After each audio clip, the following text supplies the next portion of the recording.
नमस्कार, के न्यूज में स्वागत है। मैं हूं आपके साथ ऋचा सिंह। ब्रिटिश शुरुआत करेंगे पर उससे पहले एक नजर सुर्खियों पर। सर्वदलीय बैठक में पीएम मोदी ने कहा, ना तो भारतीय सीमा में घुसा, ना ही हमारी किसी चौकी पर कब्जा हुआ। चीन की कायराना हरकत के बाद सेना तैयार, जल थल और नभ से रखी जा रही चीन पर नजर। चीन के खिलाफ सोशल वार, उत्तराखंड पुलिस ने चीन के सभी ऐप पर प्रतिबंध लगाने के आदेश दिए। फोन में बंद होंगे चाइना ऐप। जल जीवन मिशन की समीक्षा, सीएम ने अधिकारियों को निर्देश दिए। ग्रामीण क्षेत्रों में हर घर में जल मिशन। देहरादून में बिल्डरों की धोखाधड़ी, ग्राहकों के साथ फ्लैट की नाम पर खिलवाड़, 90% पैसा ले चुके हैं बिल्डर। उत्तराखंड में फूटा कोरोना बम, 75 नए मरीज मिलने से 2177 नए संक्रमित हुए। सबसे अधिक टिहरी में 28 केस सामने आए। आप देख रहे हैं के न्यूज, खबरों का सारथी। खबर शुरुआत करते हैं। इंसान को रोटी, कपड़ा और मकान की लालसा उम्र भर रहती है। वहीं राजधानी बनने के बाद कहीं ना कहीं बिल्डरों ने देहरादून की खूबसूरत इलाकों पर अपना कब्जा कर लिया है। साथ ही बड़ी बड़ी बिल्डिंग के साथ बिल्डर अपार्टमेंट बनाकर मनचाहे दुगने दामों पर इसको बेच रहे हैं। यह मामला है सहस्त्रधारा रोड पर स्थित पन्नास वैली के नाम से एबीएल प्राइवेट कंपनी से ग्राहकों से लाखों की एक फ्लैट की कीमत के अनुसार 90% तक का एडवांस जमा करवा लिया गया, जिसके बाद से ना तो ग्राहकों का उनका मनचाहा फ्लैट मिल पाया और ना ही उनको उनकी रकम मिल पाई। ये रिपोर्ट देखिए।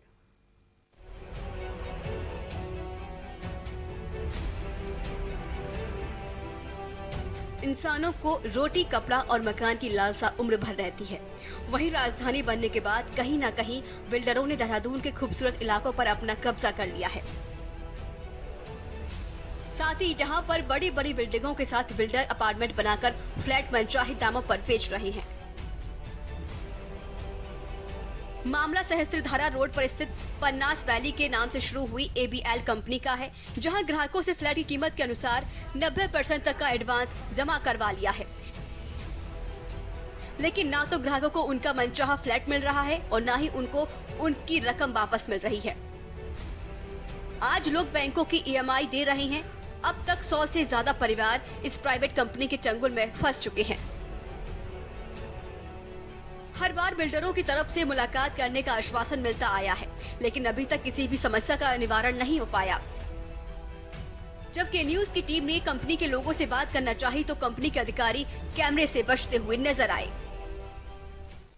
हमने कई ईमेल दिए हैं, 4-5 ईमेल हमने इनको किए थे कि आप अपना रोड मैप बताइए, क्योंकि हमें भी पता था बीच में नोटबंदी आ गई या थोड़ा बहुत कुछ आ गया, तो हमने भी सोचा कि चलो 1 आध साल कोई बात नहीं, हम लोग भी सह लेते। लेकिन अब 3.5 साल हो जाने के बाद हमें भी बहुत दिक्कत होनी शुरू हो गई। 2013 में यहाँ पे एवीएल ने ये प्रोजेक्ट लॉन्च किया था पनास वैली के पनास प्रोजेक्ट के नाम से। उसमें हमने विला बुक किए थे। 2016 एज पर एमडीडीए इसकी पोजीशन डेट थी, जो कि अभी तक दे नहीं पाया है। दूसरा, बेसिक एमिनिटीज़ के नाम पे इसने जो हमें प्रॉमिस किया गया था वो कुछ नहीं किए हुए है। एक प्रोजेक्ट का रजिस्ट्रेशन कर दिया and I personally believe registration of A project is not an and in itself. उसका कोई एक मॉनिटरिंग मैकेनिज्म होना चाहिए। जैसे ये रजिस्टर हुआ 2017 में विद कंप्लीशन डेट जुलाई 2020, और ऐसी बहुत फैसिलिटीज जो शुरू ही नहीं हुई, जैसे क्लब हाउस शुरू नहीं हुआ, बाउंड्री वॉल कंप्लीट नहीं हुई, स्कूल नहीं शुरू हुआ, सीवेज ट्रीटमेंट प्लांट शुरू नहीं हुआ, आपका हॉस्पिटल नहीं शुरू हुआ, तो इनको बनने में भी 2 साल लग जाएगा। तो एक गवर्नमेंट रेरा अथॉरिटीज के पास एक मैकेनिज्म होना चाहिए कि जिस प्रोजेक्ट को हमने रजिस्टर किया उसका वेबसाइट बनाए और उस पर क्वार्टरली अपलोड करें।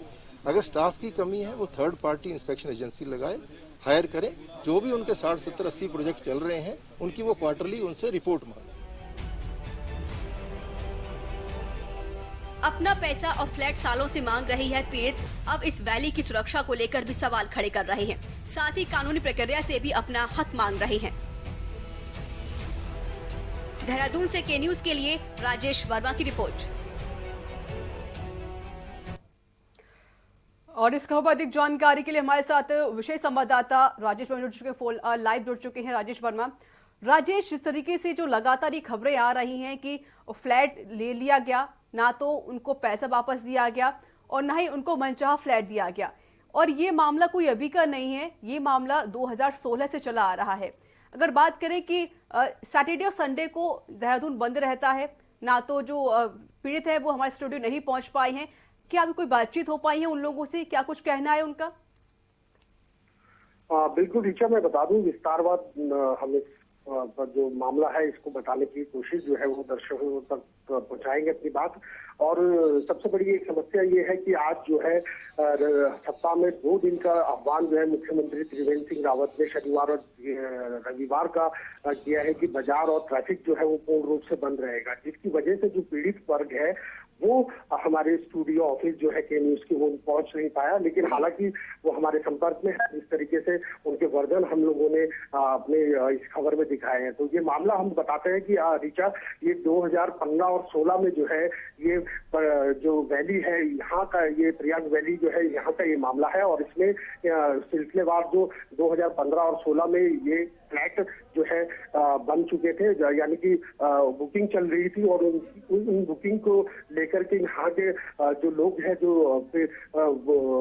जो वर्ग है, जो उन्होंने ये जो इन फ्लैटों को बुकिंग कराई थी। बुकिंग की जो कीमत थी वो उस समय की जो बताए तो 65 से 70 लाख रुपया एक फ्लैट की कीमत थी। लेकिन उसमें जो है कंपनी ने 90% तक की जो है कैश डिपॉजिट जो है इनसे वो वसूल लिया गया था। और राजेश, मैं आपको यहाँ रोकना चाहूंगी, हमारे साथ जुड़ चुके हैं अब वीसी हैं और रणवीर सिंह चौहान। सर, स्वागत है आपका के न्यूज में। जिस तरीके से जो खबरें आ रही हैं कि जो फ्लैट दिए गए थे, ना तो उनको मनचाहे फ्लैट दिए गए और साथ ही उनको पैसा भी वापस नहीं दिया गया। ये प्रकरण मेरे संज्ञान में आज ही आया है जी, और मैं इसकी विस्तृत जांच करा लूंगा। और आपके माध्यम से मैं ये भी कहना चाहता हूं कि जो लोग हैं जिनको ये शिकायत है वो सीधे भी हमसे मिलके अपनी प्रॉब्लम बता सकते हैं। तो जो भी नियम अंतर्गत कार्रवाई है वह जरूर की जाएगी। लेकिन रणवीर जी, ये कोई पहला भी कोई अभी का मामला नहीं है, ये 2016 से चला आ रहा है मामला। और जब से जो पीड़ित लोग हैं वो फरियाद लगा रहे हैं, उनकी तो कोई सुनवाई नहीं की जा रही है।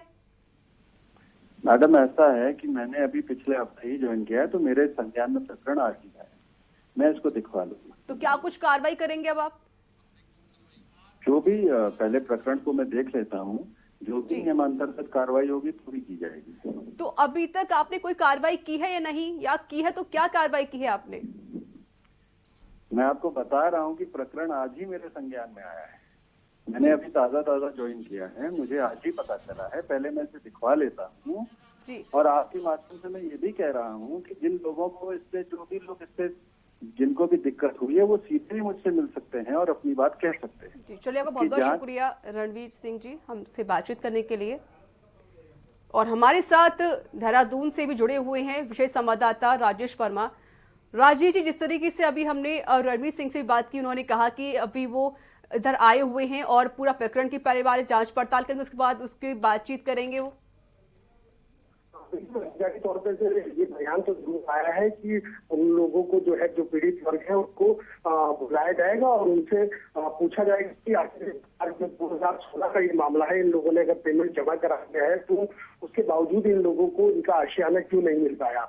लेकिन इस विषय पे जब हमने धरातल पे काम करना शुरू किया, हमने यहाँ की पड़ताल की, तो फ्लैट जो है वो स्ट्रक्चर बिल्कुल बन चुका है, लेकिन स्ट्रक्चर के बाद जो फिनिशिंग का काम होता है वो अभी तक रुका हुआ है। लेकिन सवाल ये है कि अगर कंपनी ने इतने लंबे समय से इन लोगों का डिपॉजिट किया हुआ है और उसके बाद भी ये काम नहीं हो पा रहा है, तो क्या कारण है? बिल्कुल राजेश जी, जिस तरीके से देख रहे हैं कि 2016 से इनको फ्लैट नहीं दिया गया, ना ही इनको पैसा दिया गया, और ये मामला 3 साल पुराना हो चुका है।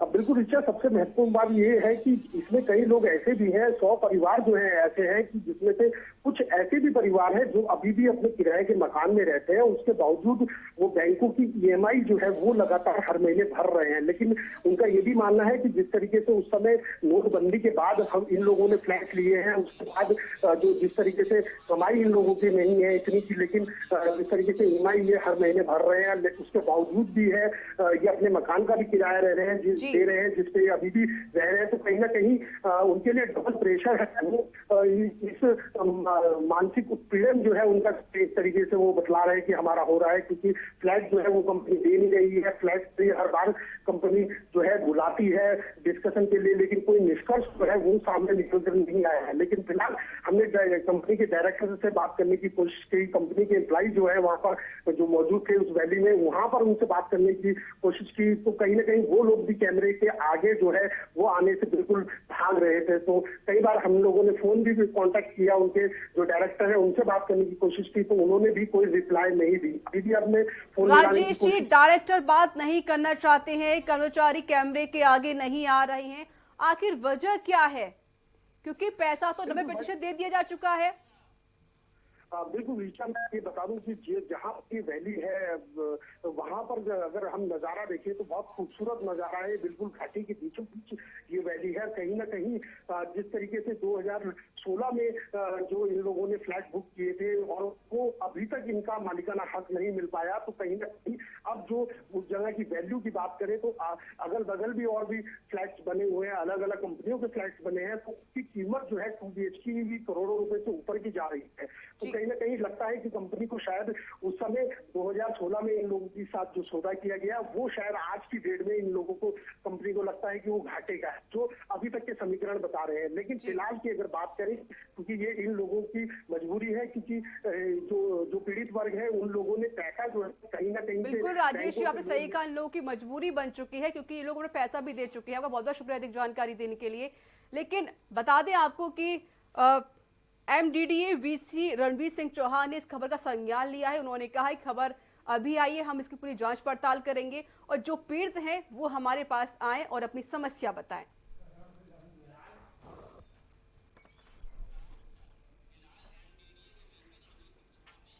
तो फिलहाल MDDA VC के रणवीर सिंह चौहान ने कार्रवाई की बात कही है। उन्होंने कहा है कि जो पीड़ित हैं वो हमारे पास आए और अपनी समस्या बताएं, उनको फ्लैट भी मुहैया कराया जाएगा, साथ ही साथ उनको पैसे भी दिए जाएंगे। तो पूरी जांच पड़ताल करने के बाद ही इस खबर पर कार्रवाई की जाएगी। तो पन्नास वैली के डायरेक्टर से जब इस मामले पर बात करनी चाहिए तो वहां किसी अधिकारी ने फोन बड़ी बेरुखी के बात करते हुए कहा कि हाँ हमें पता है, और फोन डिस्कनेक्ट कर दिया। तो जिस तरीके से आपने देखा कि जब उनसे बात करने की कोशिश की गई है तो उन्होंने फोन उठाया और बड़ी ही बेरुखी के साथ बातचीत की और उसके बाद फोन को डिस्कनेक्ट कर दिया। यानी जो डायरेक्टर है वो बचते हुए नजर आ रहे हैं।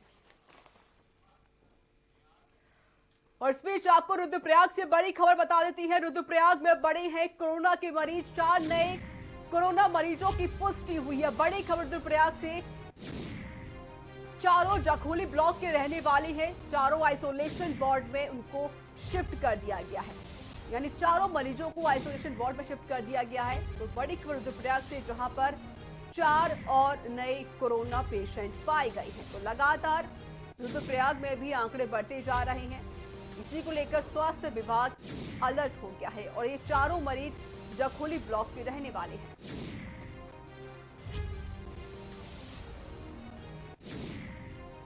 फिलहाल चारों मरीजों को आइसोलेशन कर दिया गया है। रुद्रप्रयाग में कोविड-19 के पेशेंट लगातार बढ़ते जा रहे हैं और आज फिर से 4 नए कोरोना मरीज पाए गए हैं। खबरों में आगे बढ़ते हैं। डोईवाला सीएम त्रिवेंद्र सिंह रावत की विधानसभा है और इसी आदर्श बनाने के लिए ग्रामीण और शहरी क्षेत्र की सभी सड़कों को कायाकल्प कर उन्हें चमकाने का काम किया जा रहा है। तो वहीं अब डोईवाला नगर के लक्ष्मीवाला कुडोईवाला में भानियावाला एक सड़क को चौड़ाकरण कर उसे स्मार्ट बनाने के लिए लोक निर्माण विभाग ने शासन को 14 करोड़ का एस्टीमेट दे दिया है। शासन ने इस एस्टीमेट को स्वीकृत मिलते ही विभाग इस मार्ग को चौड़ा करने के साथ ही इसका सौंदर्यकरण और डोईवाला विधानसभा की इस मुख्य सड़क को स्मार्ट बनाने का काम में शुरू कर देगा। बता दें, डोईवाला विधानसभा में सीएम के विकास कार्य को निरंतर आगे बढ़ा रहे उनके OSD धीरेन्द्र पंवार ने बताया कि लंबे समय से इस मुख्य सड़क को चौड़ाकर उसे स्मार्ट बनाने की मांग थी, जिसे सीएम ने अपनी घोषणा में भी रखा हुआ था। अब विभाग ने इस सड़क का एस्टीमेट बनाकर शासन को भेज दिया है, इसलिए इसके लिए जल्द बजट स्वीकृत कर सड़क को जाम और गड्ढा मुक्त बनाकर उसका सौंदर्यकरण किया जाएगा।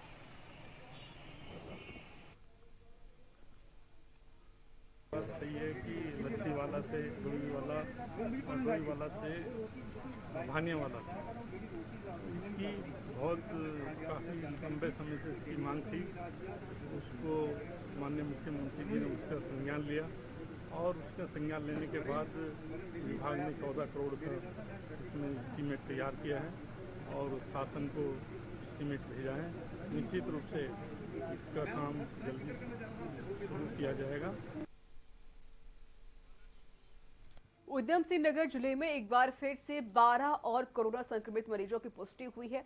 सभी संक्रमित मरीज बाहरी राज्यों से लौटे थे। पॉजिटिव आने वालों में 8 दिल्ली, 2 मुंबई, 1 फरीदाबाद जबकि 1 नोएडा से लौटा था। सभी को क्वारंटाइन किया गया था। 2 दिन पहले स्वास्थ्य विभाग द्वारा सभी संक्रमित मरीजों के सैंपल लेते हुए जांच के लिए भेजे गए थे। 12 लोगों के सैंपल पॉजिटिव आए हैं। 12 संक्रमित मरीजों के साथ ही जिले में अब कोरोना संक्रमित मरीजों की संख्या 137 हो चुकी है।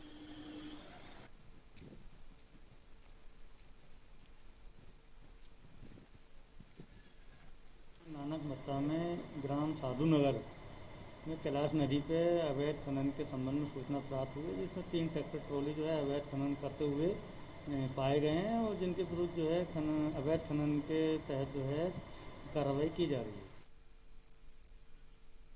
15 जून से प्रशासन ने खनन को लेकर जहां रोक लगाई है, वहीं नानकमत्ता के साधु नगर में जमकर अभी भी अवैध खनन का खेल चल रहा है। खनन की खबर मिलने के बाद प्रशासन ने 3 ट्रैक्टर ट्रॉलियों के खिलाफ कार्रवाई की है।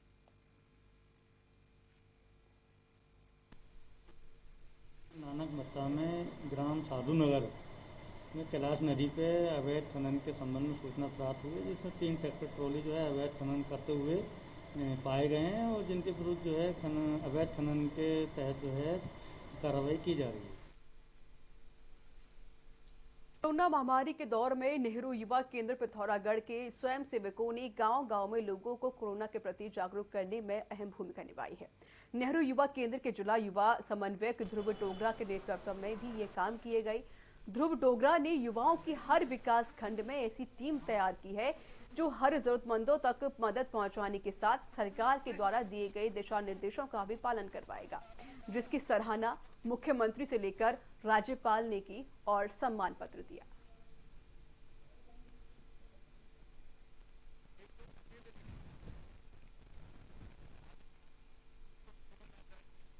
पिथौरागढ़ के हमारे समस्त युवा स्वयंसेवकों ने विगत 3 माह से जन स्तर पर कार्य किए हैं, जिसमें मास्क मेकिंग का, मास्क डिस्ट्रीब्यूशन का एवं राशन वितरण का कार्य सबसे उच्च स्तर पर किया गया है एवं क्वारंटाइन सेंटर्स में ड्यूटी और जितना भी कार्य हमें जिला एडमिनिस्ट्रेशन के थ्रू दिया गया वो हमारे युवा स्वयंसेवकों ने करा है एवं जितने भी हमारे युवा स्वयंसेवकों इनकी मेहनत को उच्च स्तर तक पहुंचाया गया है एवं वहां से मुख्यमंत्री जी से एवं राज्यपाल महोदया जी से हमें एक शुभकामना पत्र भी प्राप्त हुआ जो बच्चों। सीएम त्रिवेंद्र सिंह रावत के आह्वान पर हफ्ते में रविवार और शनिवार में राजधानी के बाजार बंद और सड़कों पर चहल पहल बंद रखने के आदेश दिए गए हैं, जिसके चलते 2 दिन राजधानी में सैनिटाइजेशन का काम लगातार चल रहा है, तो वहीं लोग भी घरों से बाहर निकलने से बाज नहीं आ रहे हैं, जिस पर पुलिस ने सुबह से ही सड़कों पर मोर्चा संभाले हुए है और गाड़ियों के चालान के साथ साथ कठोर कार्रवाई बेपरवाह लोगों पर भी की जा रही है।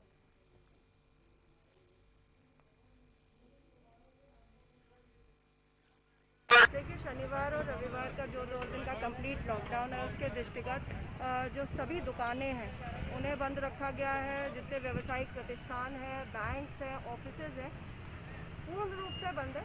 केवल कुछ को छूट दी गई है, जैसे एसेंशियल कमोडिटीज़ है, डेयरी की दुकान है, सब्जियों की दुकान है या कुछ औद्योगिक प्रतिष्ठान है जो अभी आज खुले हैं। उसके अतिरिक्त बाकी सभी जो है कंप्लीट लॉकडाउन बंद है। हमारी पेट्रोलिंग टीम्स अलग अलग एरियाज में निकली है, सभी थाना प्रभारी मूवमेंट पे है और इस चीज़ को पूरी रूप से पूर्ण तरह से इंश्योर करवाया जा रहा है।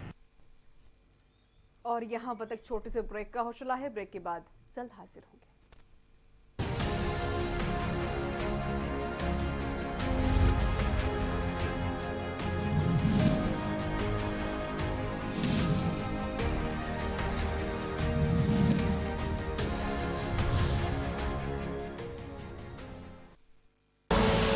आप देख रहे हैं के न्यूज़, खबरों का सारथी। राम की जिंदगी को थोड़ा पढ़ भी लीजिए। आप मुद्दे से भटक रहे हैं। सब बोलेंगे, सबकी सुनेंगे, अनुशासन के साथ सवालों की झड़ी अड़ी, क्योंकि हमें है देश की पड़ी। सोमवार से शुक्रवार शाम 6 बजे TV9 भारतवर्ष, अब तो सब देख रहे हैं। केबल ऑपरेटर्स जो पहुंचाते हैं आप तक हमारी हर बात, सजगता और समझदारी जिनकी है पहचान, जो है कोरोना योद्धा, जो है जिम्मेदार। इन कोरोना योद्धाओं को के न्यूज का सलाम। आप हैं तो हम हैं, आपके बिना हम कुछ नहीं। देश भर के केबल ऑपरेटर्स कोरोना योद्धाओं का के न्यूज की तरफ से हार्दिक अभिनंदन। आप देख रहे हैं के न्यूज, खबरों का सारथी।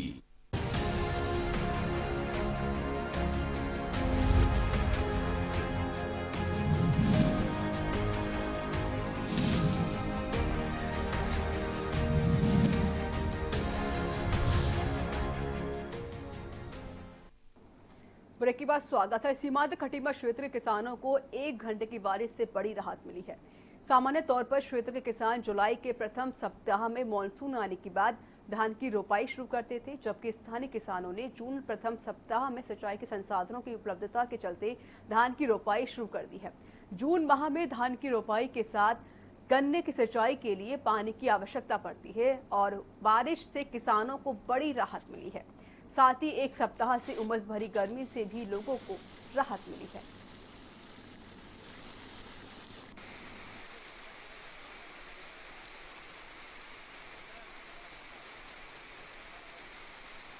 इस समय जो बारिश हुई है ये बहुत किसानों के लिए बहुत अच्छी बारिश हो रही है। समय से पहले जो मानसूनी बारिश तो निकल गई थी, नॉर्मली जो बारिश हो रही है किसानों को बहुत राहत मिली है। इसमें पिछले वर्षों विगत वर्षों में देखा गया है कि किसान जुलाई के बाद ही फर्स्ट वीक या 10 तारीख जुलाई फर्स्ट वीक के बाद ही अपना रोपाई का काम करते थे, लेकिन इस बार किसानों ने जल्दी थोड़ा सा अपना रोपाई का काम शुरू कर दिया था, जिससे जो है काफ़ी खर्चा किसानों का हो रहा था, लेकिन ये बारिश की वजह से उनका काफ़ी पैसा भी बच गया। पहाड़ी क्षेत्रों में बारिश न होने के कारण गर्मी अत्यधिक बढ़ गई है और जंगलों में आग लगनी शुरू हो गई है। रुद्रप्रयाग कलेक्टर के ठीक पीछे के जंगल में आग लग गई। पिछले वर्षों की तुलना में इस बार जंगलों में आग नहीं लगी है, लेकिन गर्मी इसी प्रकार जारी रहेगी तो अन्य जंगलों में भी आग लगने की संभावनाएं हैं।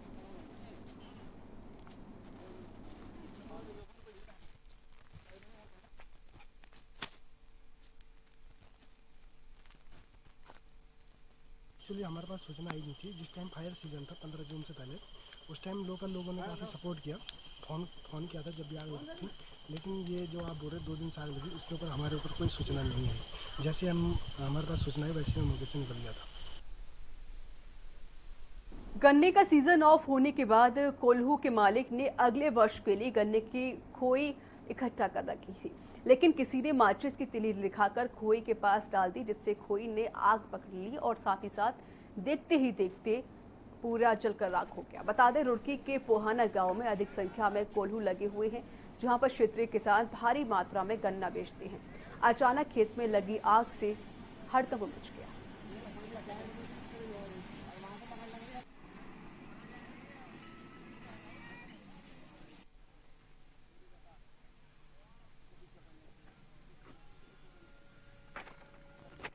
जी हमारे पास में ही, पर ये नहीं पता लग पा रहा है कि लगी कैसे है। कोई बच्चा नहीं देखा इधर आता हुआ।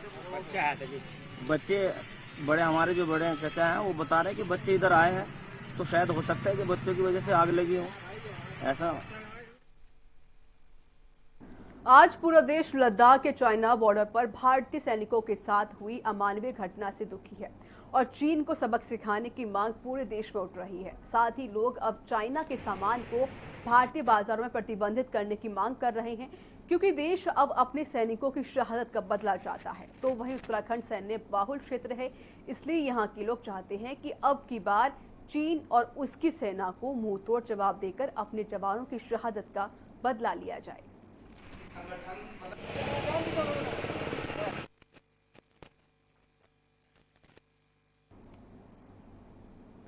नैनीताल हाईकोर्ट ने राजाजी नेशनल पार्क के अंदर कुनाऊ गांव में हो रहे निर्माण कार्य के मसले पर सुनवाई की।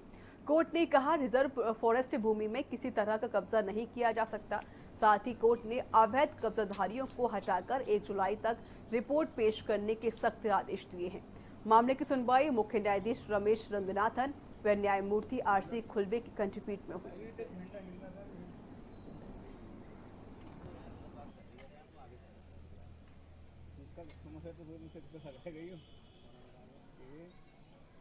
राजाजी राष्ट्रीय उद्यान में मुनि चिदानंद द्वारा किए जा रहे एनक्रोचमेंट एवं अन्य लोगों द्वारा किए गए एनक्रोचमेंट जिनकी लीज समाप्त हो चुकी है उसके बावजूद भी वो रह रहे हैं, इस पर सरकारी पक्ष एवं मेरे द्वारा बहस की गई। इस बहस को सुनने के बाद माननीय मुख्य न्यायाधीश महोदय की खंडपीठ ने इस तरीके से आदेश पारित किया है कि सरकार जो है आने वाली 1 जुलाई तक क्या एक्शन ले रही है। कोरोना संक्रमण के बाहरी राज्यों एवं प्रदेश के विभिन्न जनपदों से आ रहे प्रवासियों को जिन्हें होम फैसिलिटी एवं संस्थागत क्वारंटाइन किया जा रहा है, उनके लिए की जाने वाली व्यवस्थाओं के संबंध में तैनात किए गए नोडल अधिकारियों के साथ विकास भवन सभागार में मुख्य विकास अधिकारी डीडी पंत ने बैठक कर उनके कार्यों की समीक्षा की। बैठक में मुख्य विकास अधिकारी ने उपस्थित अधिकारियों को निर्देश दिए कि जो जिम्मेदारियां जिस अधिकारी को दी गई हैं, वो उसे ठीक तरह से निभाएं।